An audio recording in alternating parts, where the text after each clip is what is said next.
L'aéroport Toulouse-Blagnac vous présente l'interview Objectif News de 18h.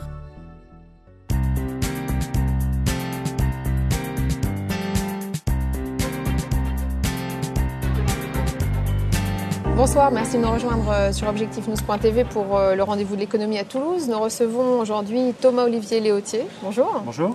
Vous êtes économiste, chercheur à la Toulouse School of Economics.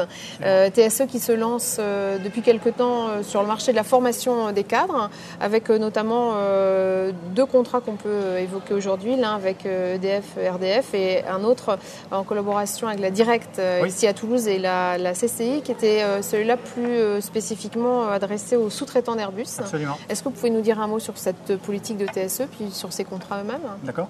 La politique de TSE, c'est d'élargir les relations que nous avons avec nos partenaires industriels. Depuis la fondation de l'IDEI, dès le début des années 90, l'école d'économie a toujours été orientée vers les entreprises et vers les partenaires industriels et financiers.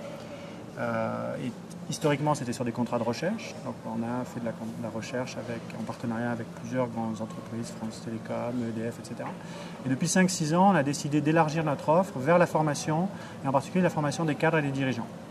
Donc l'idée, c'est de dire, vous avez des problématiques, vous faites face à des problématiques techniques, des problématiques d'économie technique, et vous avez besoin d'un apport extérieur pour vous aider à décrypter ces thématiques économiques, à les remettre à plat.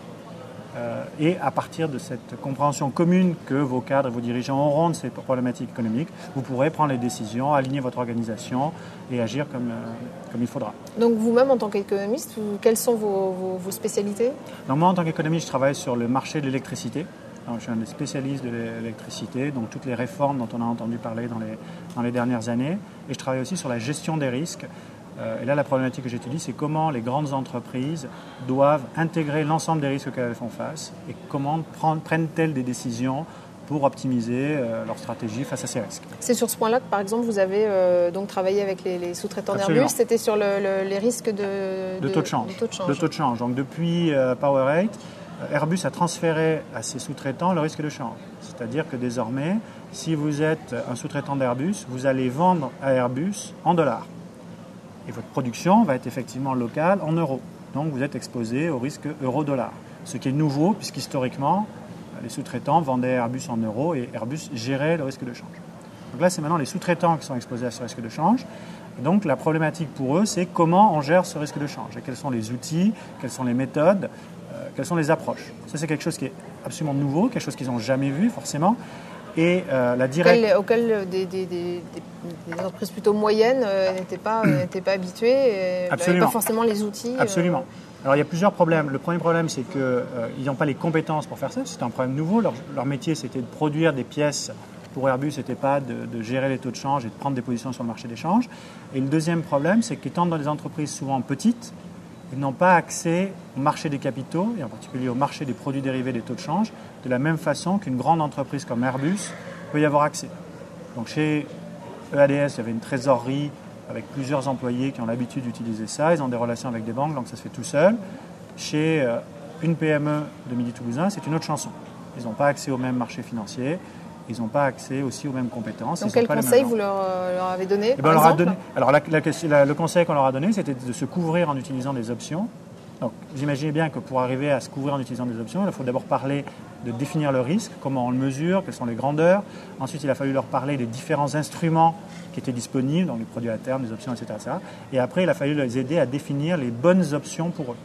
Et donc ça a été un programme qui s'est duré sur à peu près 1 an. Avec 5 séquences. La première séance sur quels sont les risques, comment vous les mesurez. Deuxième séquence, quels sont les instruments.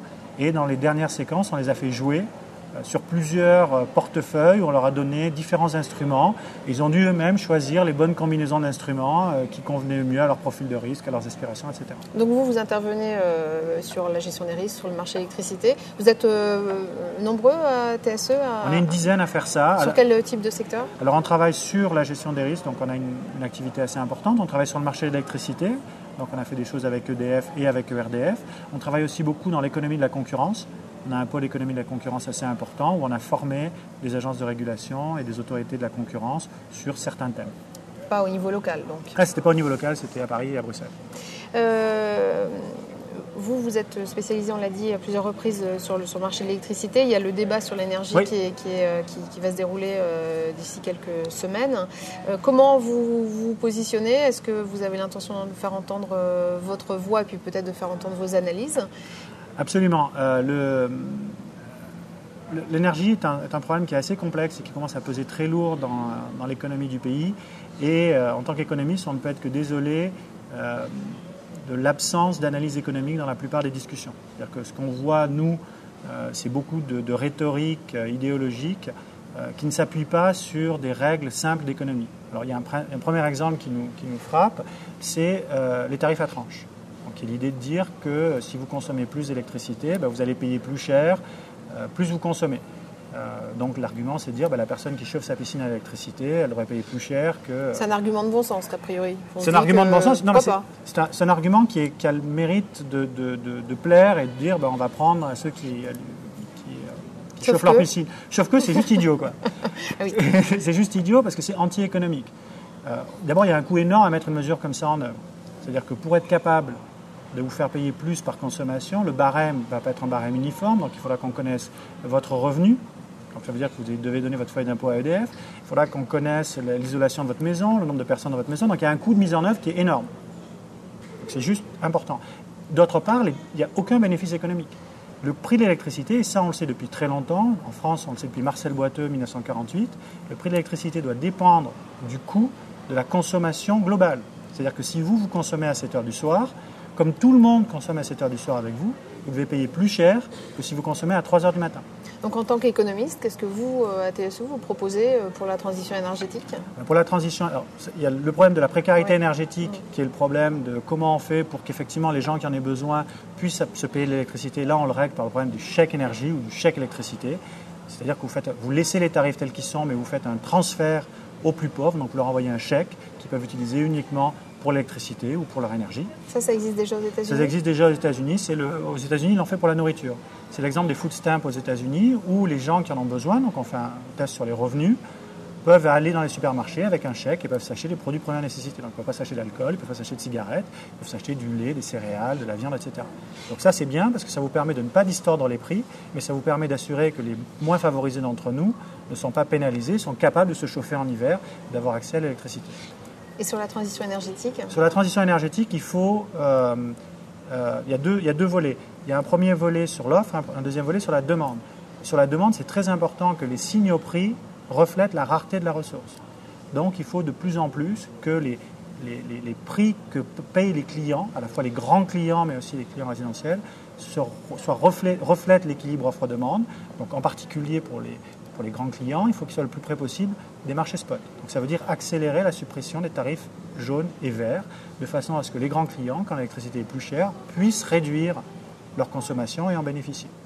Du côté de l'offre, si on veut faire une vraie transition énergétique, alors là ça a l'air d'être une évidence et une nannerie, mais c'est vrai, toutes les analyses le prouvent, si vous voulez réduire la consommation sur le carbone, la meilleure solution c'est de rendre le carbone plus cher.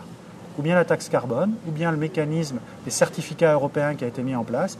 Et là, le gouvernement, s'il veut vraiment faire la transition énergétique, n'a qu'à réduire le volume des certificats carbone qui sont disponibles pour l'électricité. Là, vous allez voir que le prix va augmenter, donc la production de carbone va baisser. Donc vous avez l'intention de peser sur ce débat? On va essayer. Après, vous savez, les économies ne sont pas forcément les plus entendues, mais on va faire ce qu'on va pouvoir. Merci beaucoup. Merci beaucoup.